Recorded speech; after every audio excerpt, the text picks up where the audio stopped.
O Senhor esteja convosco. Ele está no meio de nós. Proclamação do Evangelho de Jesus Cristo segundo Mateus. Glória a vós, Senhor.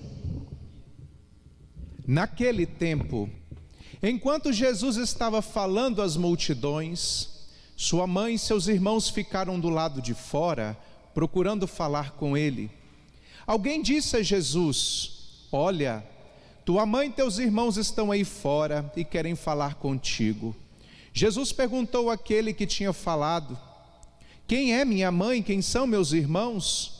E estendendo a mão para os discípulos, Jesus disse: eis minha mãe e meus irmãos.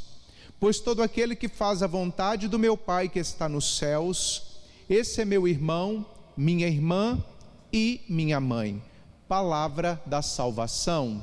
Glória a vós, Senhor. Que as palavras deste santo evangelho perdoem os nossos pecados.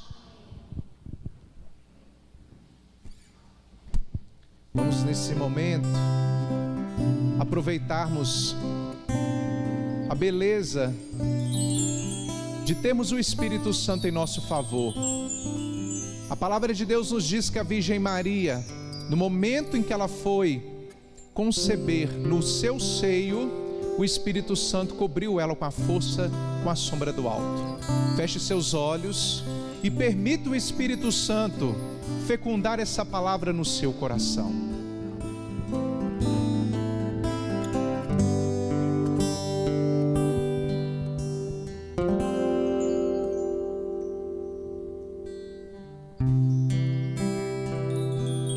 Teus dedos tocam meu pensar, carinho em minha alma, sossega e acalma minha vida agitada.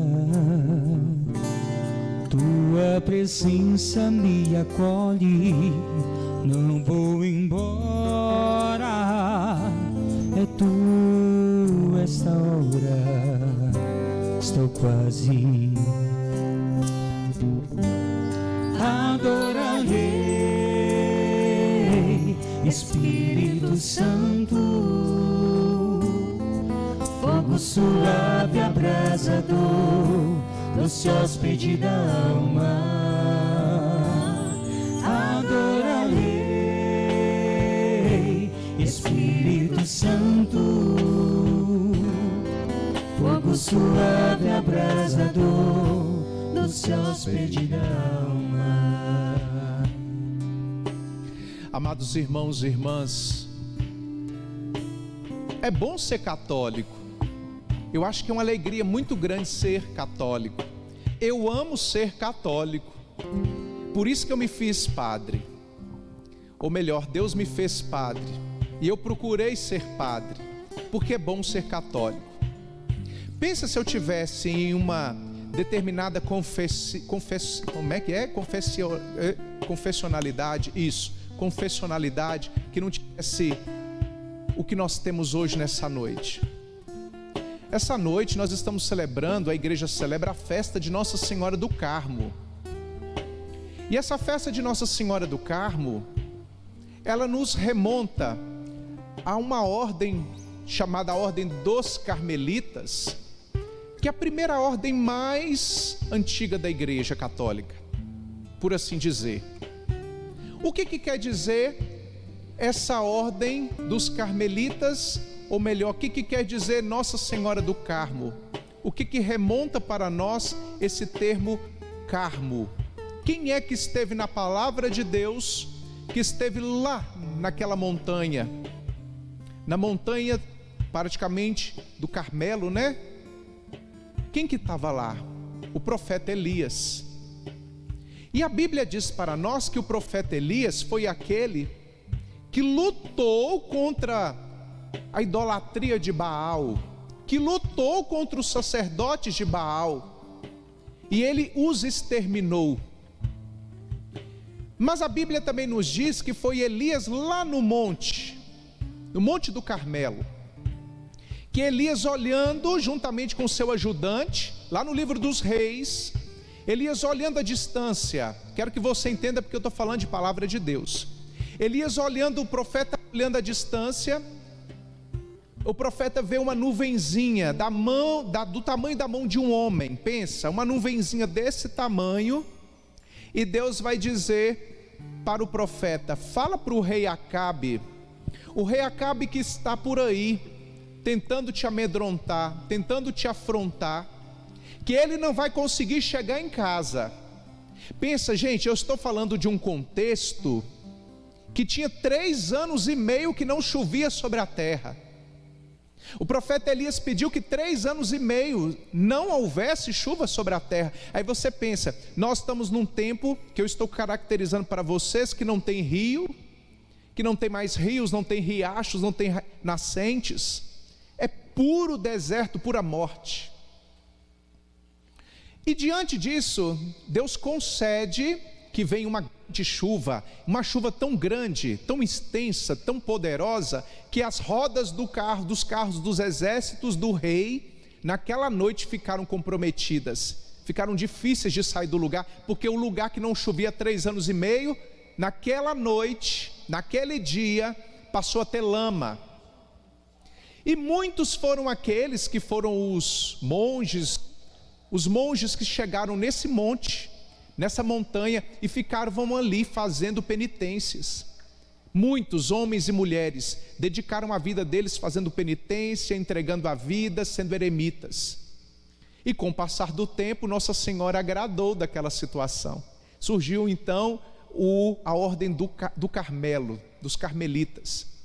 E assim, muito rapidamente falando para vocês, para contextualizar, foi também através dessa ordem que ingressou nela tempos depois, no século XII, um homem chamado Simão Stock.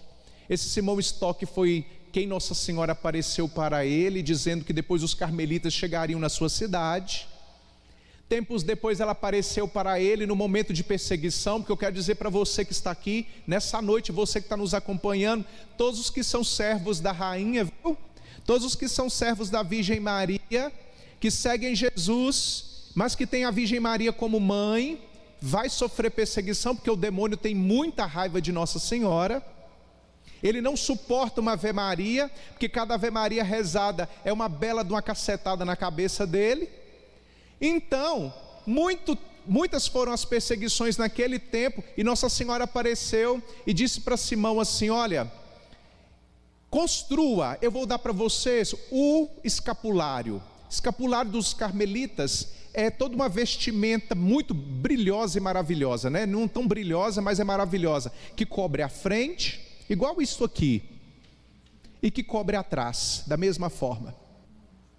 E ela diz que todos aqueles que levassem o escapulário, por isso que é importante a gente ter o escapulário, todos aqueles que levassem o escapulário, teria, se morresse se morresse na quinta-feira, chegasse no sábado, ou melhor, se morresse no sábado, ou qualquer outro dia, no próximo sábado seria retirado se estivesse no purgatório. Foi a promessa que ela disse. Mas isso tem um detalhe: não quer dizer que eu vou ficar esbaldando no pecado, usando o escapulário, que eu estou salvo, não. Quer dizer que o escapulário me leva a entender que a vida nesse mundo tem que ser uma vida com Deus, uma vida de obediência à palavra de Deus, uma vida de penitência, uma vida que me leva a ser todo de Deus. Esse é o sentido de se usar o escapulário constantemente no pescoço. Mas ela promete para aqueles que vivem nessa dimensão e usando o escapulário, se morrerem, estiverem no purgatório, no outro sábado ela retira de lá. Isso foi uma das visões que ela deu a São Simão Stock. Com base nessa espiritualidade do Carmelo, nós temos grandes santos na igreja. Quem são os grandes santos? Nós temos Teresa d'Ávila, Teresinha do Menino Jesus, São João da Cruz, Edith Stein e tantos outros mais, que são uma riqueza para a nossa igreja. E o mais bonito disso tudo é que hoje a palavra de Deus está dizendo que todos aqueles que fazem a vontade de Deus, Jesus está mencionando que são seus irmãos, são seu pai, é também sua mãe. E aí Jesus coloca que todos aqueles que fazem a vontade de Deus fazem parte também da sua família. Agora, como que às vezes, por a gente não compreender a palavra de Deus, ou por a gente não estudar, a gente deturpa a palavra de Deus. Porque não são poucas as pessoas que a gente vê falando por aí que Jesus diminuiu a mãe dele, falando que quem faz a vontade do Pai é irmão, é irmã, é também a sua mãe. Pelo contrário, sabe o que Jesus falou para aqueles que estavam naquela noite, naquele dia? Melhor, seria um dia. Sabe o que Jesus falou para eles naquele dia? Olha, eu vou contar para vocês uma coisa. Jesus lá falando para eles. Jesus dizia assim: eu vou contar para vocês uma coisa. Todos aqueles que fazem a vontade de Deus é como ela, ó, apontou para ela. Todos aqueles que fazem a vontade de Deus é como ela. Sabe por quê? Porque quem é que mais foi bem-aventurado entre todas as gerações? Maria. Quem faz a vontade, quem mais bem fez a vontade de Deus nesse mundo? A Virgem Maria. Tanto que ela fez a vontade de Deus, que ela gerou o Filho de Deus dentro dela. Deus quis se servir dela, para que o Filho dele viesse ao mundo. Mas só que o demônio, ele tem um grande interesse de ficar tentando colocar muita coisa errada na cabeça da gente. Tentando falar que ela teve muitos filhos, tentando dizer que Jesus diminuiu ela. Ô gente, não cai nessa não, viu? Não cai nessa não.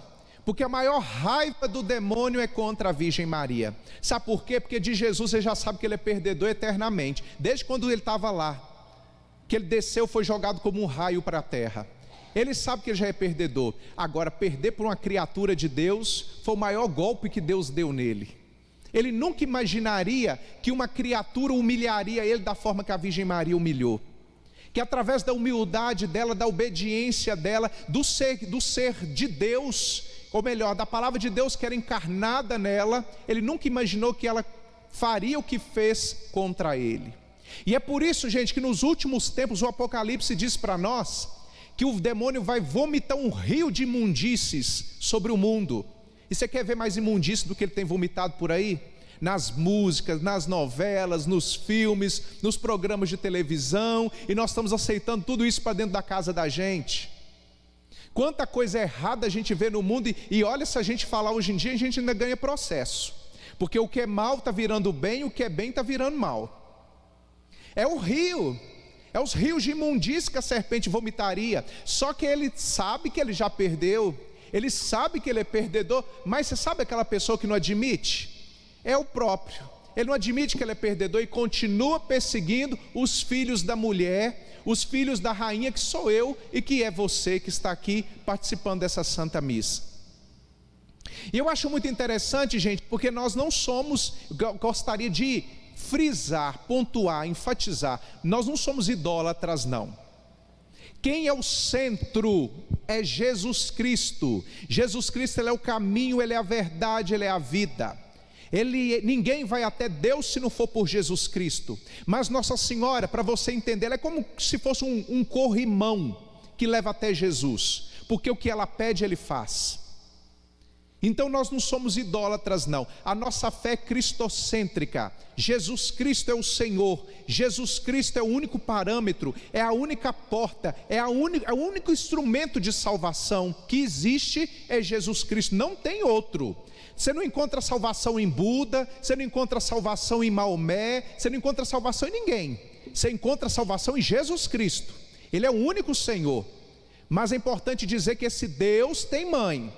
Eu tenho mãe. Se eu perguntar de onde vocês vieram, vocês não vieram, caíram prontos não. Todo mundo aqui tem mãe, tem, gente? Tem ministério? Todo mundo tem mãe aí em casa? Porque eu tenho a minha. Graças a Deus ela deve estar acompanhando a missa nesse momento. Eu tenho mãe.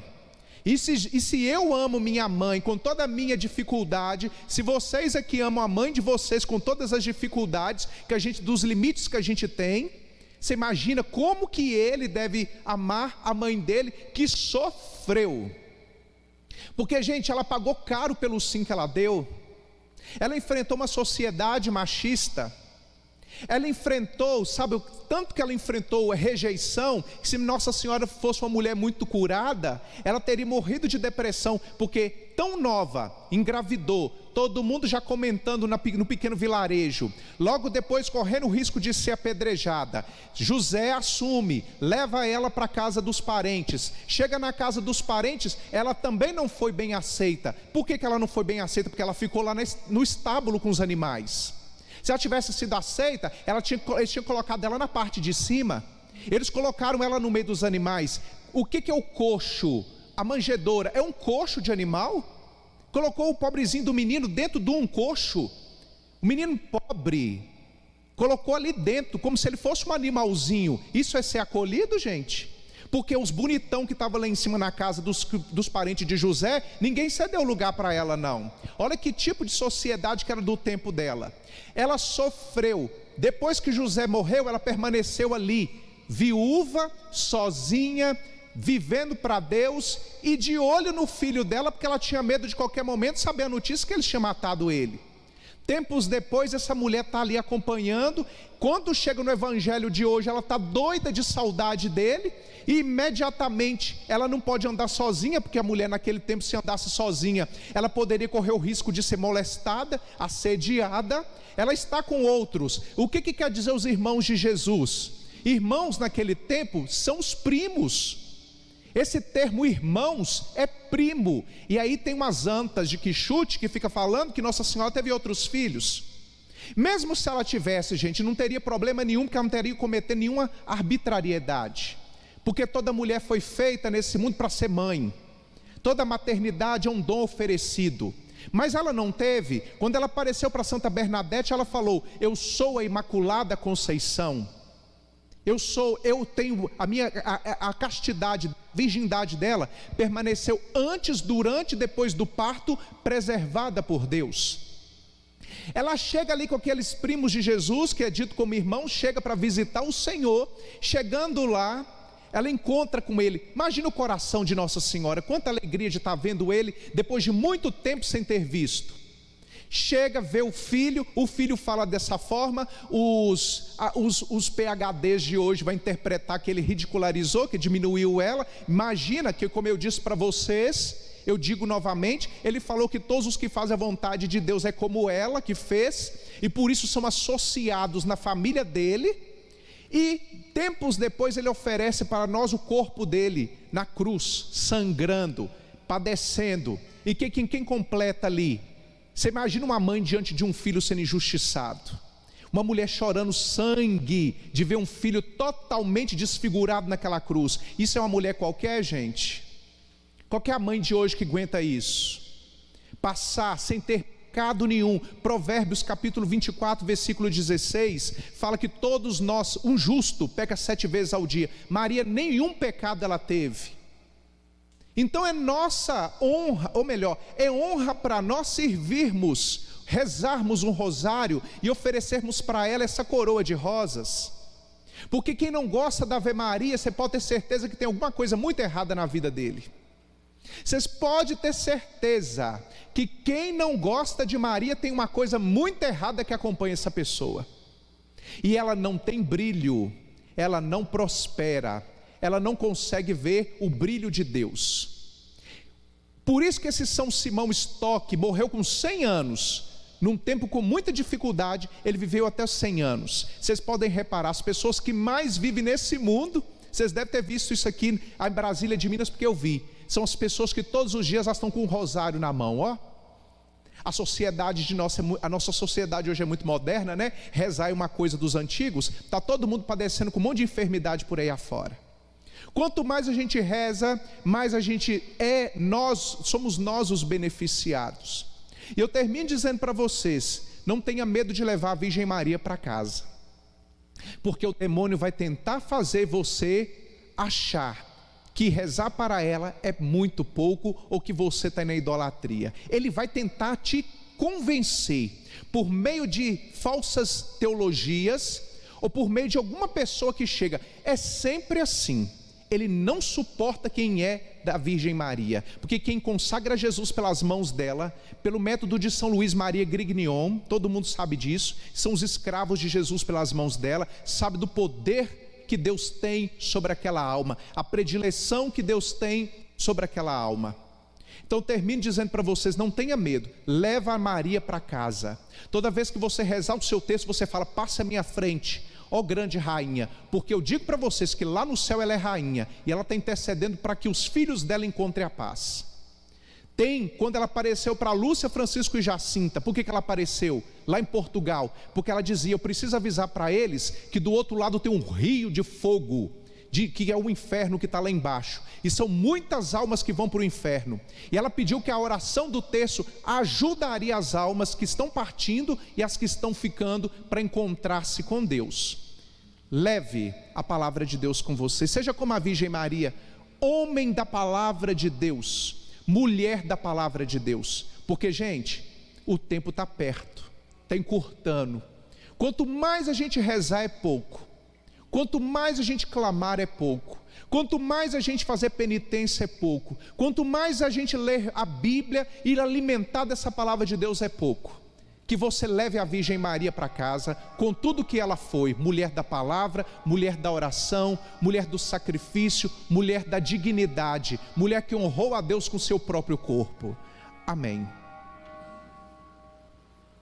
Aproveitando esse ministério maravilhoso que nós temos, eu gostei, não sei se vocês gostaram, eu gostei demais desse salmo. O poderoso fez por mim maravilhas e santo é o seu nome.